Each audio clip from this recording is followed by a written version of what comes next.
वो पीड़ा एक असहनीय पीड़ा है जिसे व्यक्त नहीं किया जा सकता। हमारे मुँह से शब्द नहीं निकलते हैं, हमारी आँखें देख नहीं पाती है, हमारे मुँह में जल भी नहीं जा पाता है। तो यहाँ पर कैसी व्यक्ति की हालत हो जाती है? तो भगवान कह रहे हैं कि यही प्रत्यक्ष दंड है। आप और हम सोचते हैं कि जब हम ऊपर जाएँगे तब हमें दंड मिलेगा। आप देखिए कि दंड तो यहीं पर मिल रहा है आप और हमें। पहला दंड तो यही मिल रहा है कि हम पल-पल मर रहे हैं। हम इस जो दुःख की आग है, जो अग्नि है इच्छाओं की, उसकी हम पूर्ति नहीं कर पा रहे हैं और पल-पल हम मर रहे हैं इसमें। पहला तो दुःख हमें यही है जो हमें जीवन भर सताता है और दूसरा व्यक्ति होता है कि जब दूसरा दुःख हमें कब होता है, जब हम मरणासन पर होते हैं, जब हम मरने वाले होते हैं, तब आप दुःख देखिए, तब कितना भयंकर दुःख होता है। वहाँ पर हम देखते हैं कि जीव कैसे पल-पल तड़प रहा होता है पर उसके प्राण नहीं निकलते। तो भगवान कह रहे हैं कि वो दंडित किया जाएगा।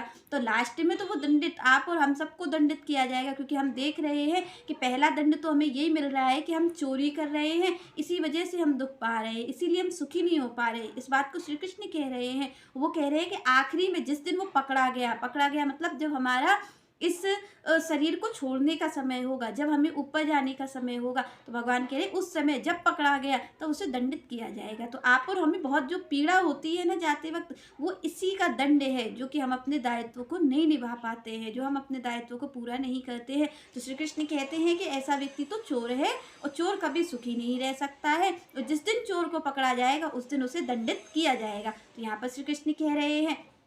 पर आप और हम देखें तो हम क्या कर सकते हैं? तो हमारे पास 2 ही उपाय हैं। भगवान कह रहे हैं कि भाई ये देवता जो आपको खाद्य पदार्थ देते हैं, इनसे ही तो इनकी आहुति होती है। आप देखते हैं कि जो चीज़ें हमें मिल रही हैं, उसी से तो देवता को आहुति दी जाती है, और आप देखते हैं कि आप और हम वो तो करते नहीं हैं। तो श्री कृष्ण भाई चैतन्य महाप्रभु बताते हैं कि एक तो आपके लिए सबसे बड़ा यज्ञ है, वो है नाम संकीर्तन यज्ञ, कि आप नाम जपिए, नाम जपिए और नाम जपवाइए। हो सके तो 2-4 लोगों के साथ बैठ कर के संकीर्तन करिए, हो सके तो आप खुद तो जपिए। इतना काम तो आपको करना है कि भगवान का नाम आपको खुद तो लेना ही है, आपको नाम जप करना है ज़्यादा से ज़्यादा, जिससे कि आप इस ऋण से उऋण हो सके। दूसरी बात भगवान ने जो कही कि भाई देवताओं को आहुति देनी होती है, देवताओं को आहुति देने के लिए भी हमें अन्न की ही जरूरत पड़ती है, अन्न से ही आहुति हम देते हैं।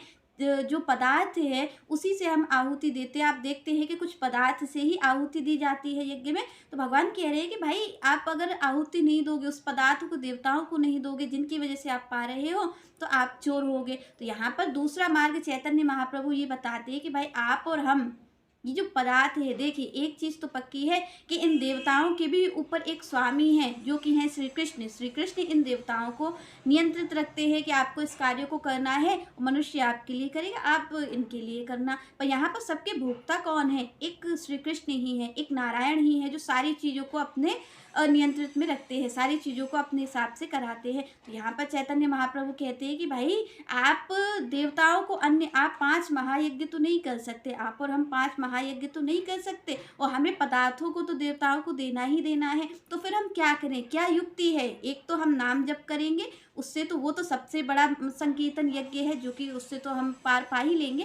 पर जो नाम संकीर्तन यज्ञ भी आप देखते हैं कि नाम संकीर्तन यज्ञ कहा गया है, पर आप और हम नहीं कर पाते। हमारे मुख से भगवान का एक नाम नहीं निकलता, हम संकीर्तन कहाँ से करेंगे?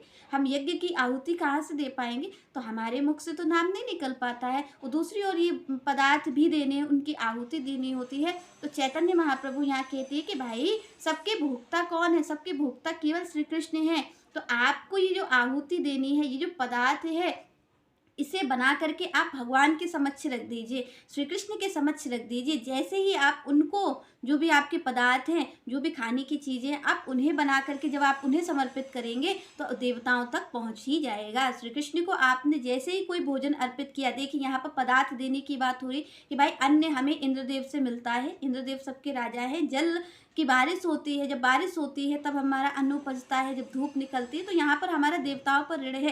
पर श्री कृष्ण कहते हैं कि भाई चैतन्य महाप्रभु ने हमारे लिए एक रास्ता निकाला कि आप और हम ये 5 यज्ञ अलग अलग तो नहीं कर सकते, आप और हम सब देवताओं के लिए अलग अलग यज्ञ कर पाना हमारे और आपके लिए संभव नहीं है। तो सबका स्वामी कौन है? सबका स्वामी श्री कृष्ण है। यहाँ पर सारे देवताओं को कौन नियंत्रित करता है? वो श्री कृष्ण करते हैं। तो यहाँ पर चैतन्य महाप्रभु कहते हैं कि भाई अलग-अलग देवताओं को 5 महायज्ञ करने से अच्छा है कि एक ही को खिला दिया जाए जो सबको नियंत्रित करता है। तो जब आप और हम श्री कृष्ण को भोग लगाते हैं, जब हम श्री कृष्ण को भोजन पवाते हैं, उन्हें हम खिलाते हैं, तो हम उन 5 देवताओं का ऋण उऋण कर लेते हैं। यहाँ पर चैतन्य महाप्रभु ने हमारे लिए इस रास्ते को दिया कि हम कैसे कर सकते हैं, हम इस तरीके से कर सकते हैं। संत हमें ये रास्ता बता करके गए हैं कि हम किस तरीके से कर सकते हैं, क्या कर सकते हैं हम। तो हम 5 महायज्ञ अलग-अलग आप और हम नहीं कर सकते, तो इसके लिए हम क्या कर सकते हैं, हम श्री कृष्ण को दे सकते हैं। हम श्री कृष्ण को, क्योंकि श्री कृष्ण सबके स्वामी हैं, देवताओं के भी स्वामी हैं श्री कृष्ण,